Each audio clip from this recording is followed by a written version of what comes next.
今仔继续来看总统赖清德接受到美国广播节目的专访，针对着两化、区域情势甲各项的议题来回应着主持人的提问。总统阁讲，川普乃当互习近平永远放弃武力侵犯台湾，安尼川普一定会当摕到诺贝尔和平奖。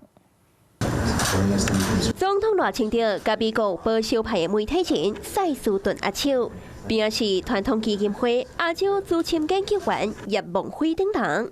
进前赖总统伫总统府接受塞斯顿的专访，回应各项议题。 The situation right now with your neighbor China, there's obviously a lot of global concern about a sense of rhetoric heating up, a sense that there is a pathway now that is becoming more imminent, that there could be a crisis.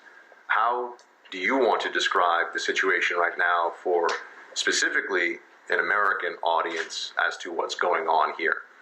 First, the Republic of China and the People's Republic of China are not subordinate to each other. Taiwan is not a part of the PRC.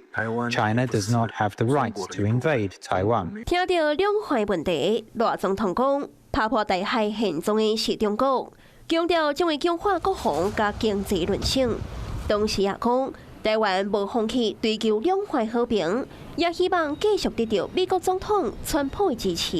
If he is able to convince Xi Jinping to permanently renounce the use of force against Taiwan, President Trump will surely win the Nobel Peace Prize. 赖总统强调，若有机会会当和川普直接对话，会建议川普加注意。 中国军事演习的范围已经扩大到规个印太区域，台湾若是去互正去，对增加中国甲美国竞争的本钱，也会冲击到美国本土的利益。同时也讲，台湾有决心保护家己安全。塞斯顿接抓来台湾，也和副总统萧美琴、国安会秘书长吴钊燮等等政坛重要人士会面。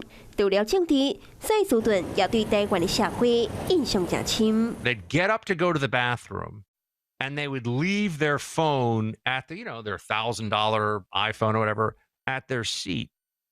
I'd never seen this before. 塞斯顿对咱台湾的面孔有真正面的评价，也和这座前方总统的旅行，成做成功的文化交流。 Hello， 我是张新文。想要抢先掌握最及时的新闻资讯吗？赶快订阅、按赞、开启小铃铛，锁定华视新闻 YouTube 频道。